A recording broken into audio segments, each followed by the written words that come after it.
हमारे विभिन्न ज्ञानवर्धक कार्यक्रम देखने के लिए आप हमें अभी सब्सक्राइब करें, बेल आइकन को प्रेस करें ताकि आप देख सकें हमारा कार्यक्रम सबसे पहले। और अधिक जानकारी के लिए फेसबुक पेज को लाइक करना ना भूलें। जय माँ इंद्राक्षी। इंद्राक्षी धाम में दर्शकों आप सभी का हम हार्दिक स्वागत करते हैं। आज के दिन जिन जातकों का जन्म दिवस है, मैरिज एनिवर्सरी है, उन सभी को हमारी तरफ से बहुत बहुत शुभकामनाएं। आज आम्ल की एकादशी है। इस एकादशी का महात्म्य बहुत ही बड़ा होता है। फाल्गुन मास की शुक्ल पक्ष की एकादशी बहुत ही अच्छी मानी जाती है। क्या है इसका महात्म्य, आपको इस अंक में हम बताएंगे। आइए पहले आज का हम पंचांग देख लेते हैं। 25 मार्च सन 2021, दिन बृहस्पतिवार, फाल्गुन मास शुक्ल पक्ष, संवत 2077, तिथि एकादशी और वो भी आम्ल की, नक्षत्र आश्लेषा, राहु काल 1:30 से 3, दिशा सूल दक्षिण दिशा। महीने में 2 एकादशियाँ होती हैं, लेकिन शुक्ल पक्ष की ये आम्ल की जो एकादशी है, ये अपने आप में स्वर्ग और मोक्ष को प्रदान करने वाली एकादशी है। बहुत लोग कहते हैं कि ऐसे कैसे हो सकता है कि आप एकादशी का व्रत रख लें, आपको स्वर्ग मिल जाए, मोक्ष मिल जाए। हम यदि पूरे विधि विधान पर दृष्टि डालें, हम यदि पूरे विधि विधान को अच्छे से करें, माधव को अपने अंतर मन में उनकी मूर्ति बिठा करके, मन मंदिर में उनके ज्योत जला करके, निराहार रहते हुए हम माधव को याद करें, हम चक्रधारी विष्णु को याद करते हुए किसी भी एकादशी का व्रत रखते हैं, तो वास्तव में हमें लाभ की प्राप्ति होती है। हमारी आत्मा शुद्ध हो जाती है, हमारा मन चंदन की तरह सुवासित हो जाता है।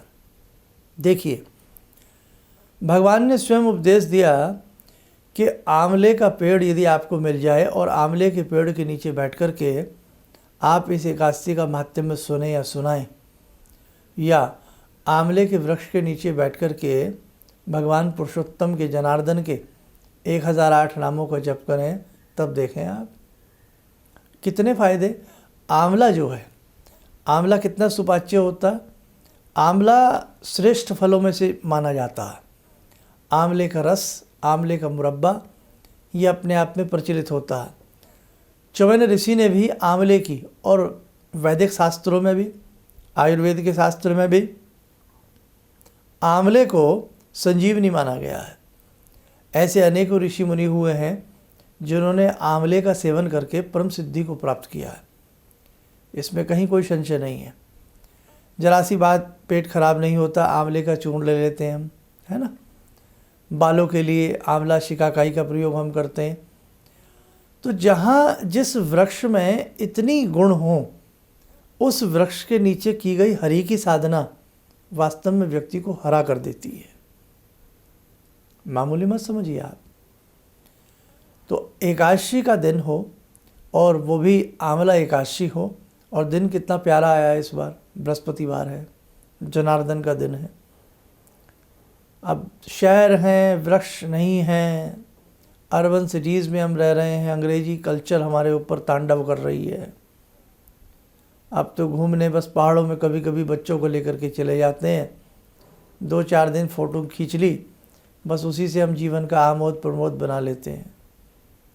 आज भी हमारा देहात का जीवन, हमारे ग्रामीण आंचल आज भी वास्तव में खुशियों का खजाना है वहाँ। खैर, ज़्यादा न कहते हुए, आज की एकादशी का जो महात्म्य है वो बहुत अच्छा है। आंवले वृक्ष के नीचे बैठ कर के भगवान की चौकी लगा करके धूप दीप अर्पण करके उनकी पूजा करें।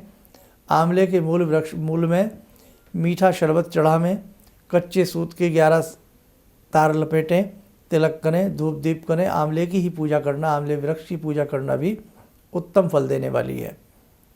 और जितनी देर भी हो सके आंवले के नीचे बैठ कर के हरि नाम का संकीर्तन करना आज के दिन बहुत अच्छा रहता है। आंवला ना मिले तो किसी से आंवले के पत्ते मंगवा लें, उन्हें ही अपने पूजा के दरबार में रख कर एक आंवले की टहनी भगवान हरि का स्मरण करें।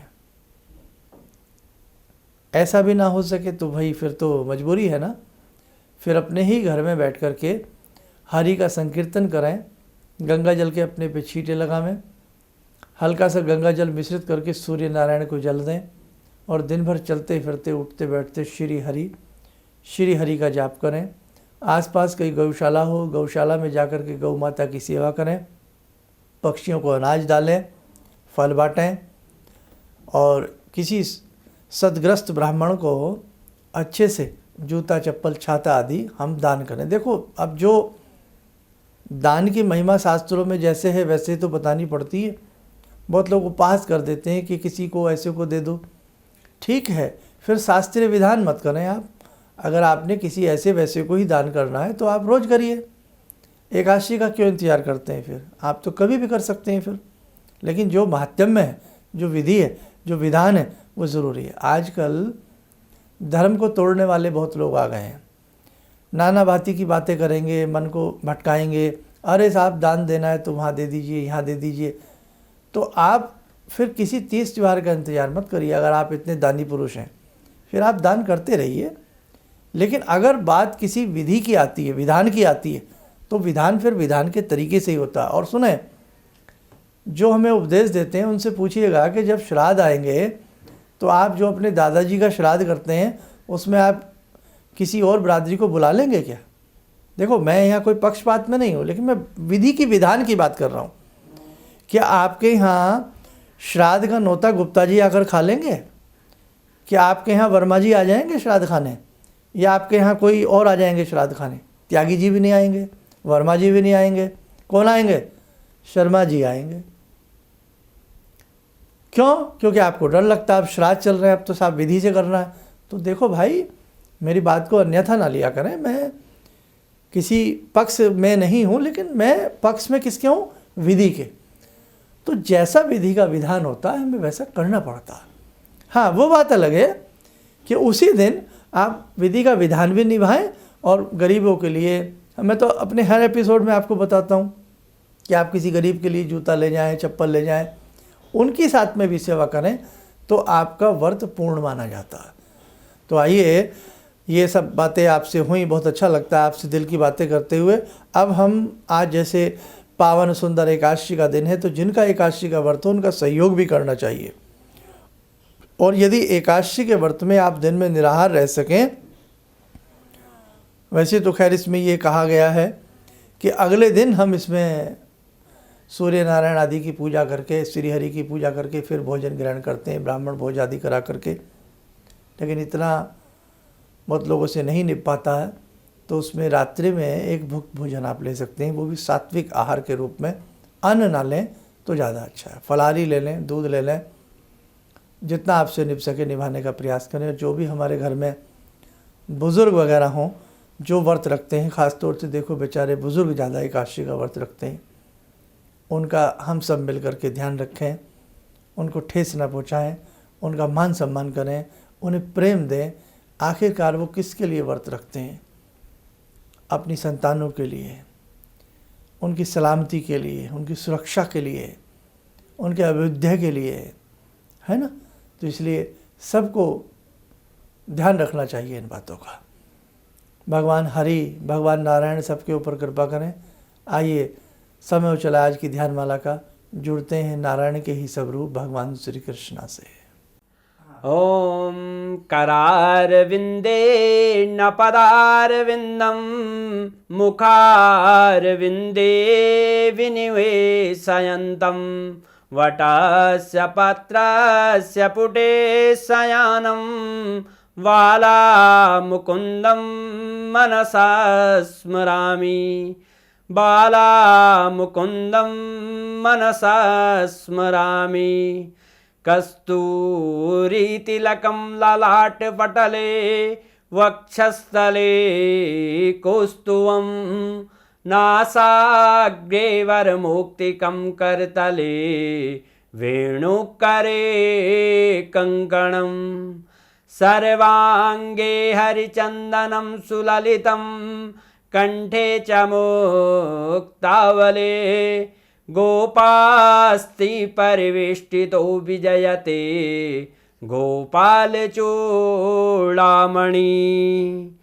शान्ताकारं भुजगशयनं पद्मनाभं सुरेशं विश्वाधारं गगनसदृशं मेघवर्णं शुभांगं लक्ष्मीकान्तं कमलनयनं योगवृद्ध्यानगम्यं वन्दे विष्णुं भवभयहरं सर्वलोकैकनाथं।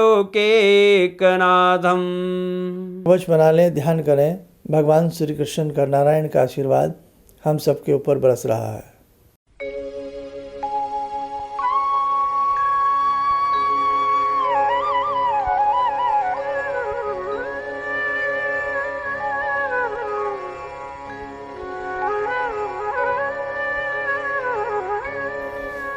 ओम बोलते हुए नेत्र खोलें, सामान्य हो जाएं। देखो साधकों, मेरी कुछ बातें शायद आपको कई बार चुभ भी जाती हों, लेकिन देखो, आप अगर किसी सब्जेक्ट के टीचर हैं तो आपको सब्जेक्ट की गरिमा रखनी पड़ती है। अब कई बार उसमें ये भूलना पड़ता है कि कोई एनवाइड ना हो जाए, लेकिन सब्जेक्ट है ना। तो इसलिए आप थोड़ी सी मेरी बातों को अन्यथा ना लेकर के उन्हें गंभीरता के साथ समझने का प्रयास करें, है ना। विधि के विधान को, विधि के मर्म को मैं समझाने का प्रयास करता हूँ। भगवान करे सभी के जीवन में सुख शांति आए, श्री हरि की कृपा सभी को प्राप्त हो। होली आने को है, होली में हमें क्या विशेष उपयुक्त उपाय करने हैं, हमारा होली का विशेषांक देखना ना भूलें। इन्हीं शब्दों के साथ हम अपनी वाणी को विराम करते हैं। जय माँ इंद्राक्षी। गुरु जी से मैं तब से जुड़ा हूँ जब से वो एक चैनल आती थी P7, उसी से मैं जुड़ा हुआ। और गुरुदेव से हमारी जब मुलाकात हुई तो मैं आश्चर्यचकित रह गया जब उन्होंने हमसे बताया कि आपके साथ ऐसे ऐसे हुई। तो मैं इतना आश्चर्य हो गया कि इन्हें कैसे मालूम, और इतना बढ़िया इन्होंने बताया, जिसके वजह से मैं आज तक उनसे प्रभावित हूँ। और इनका बताने का शैली वगैरह इतनी बढ़िया है जो हम अपने क्लास के टीचर से भी उतना बढ़िया नहीं समझ पाते थे। ये हमें बहुत पसंद आई। और दूसरी बात कि इनके साथ जितने भी मैं जब से जुड़ा रहा, जो भी समस्या आई, मैं बहुत ही अच्छा तरह से मेरे सॉल्व होते चले गए। और आज तक मैं उनके आशीर्वाद से मैं बहुत सुखी हूँ। और मैं यही कहूँगा, सभी लोगों से आग्रह करूँगा कि ये पहले इनकी बात करें, समझें। देखिए कैसे इन्होंने अपना रूप दिखाया, और मैं इनसे बहुत प्रभावित हूँ और मुझे बहुत ही फायदा हुआ है। किसी भी समस्या के समाधान के लिए मिले प्रसिद्ध हस्तरेखा एवं वास्तु विशेषज्ञ प्रोफेसर धर्मेंद्र शर्मा जी से। नोट: शिविर में भाग लेने हेतु एवं व्यक्तिगत रूप से मिलने के लिए कॉल करने का समय सुबह 10 बजे से शाम 6 बजे तक। हमारे विभिन्न ज्ञानवर्धक कार्यक्रम देखने के लिए आप हमें अभी सब्सक्राइब करें, बेल आइकन को प्रेस करें ताकि आप देख सकें हमारा कार्यक्रम सबसे पहले। और अधिक जानकारी के लिए फेसबुक पेज को लाइक करना ना भूलें।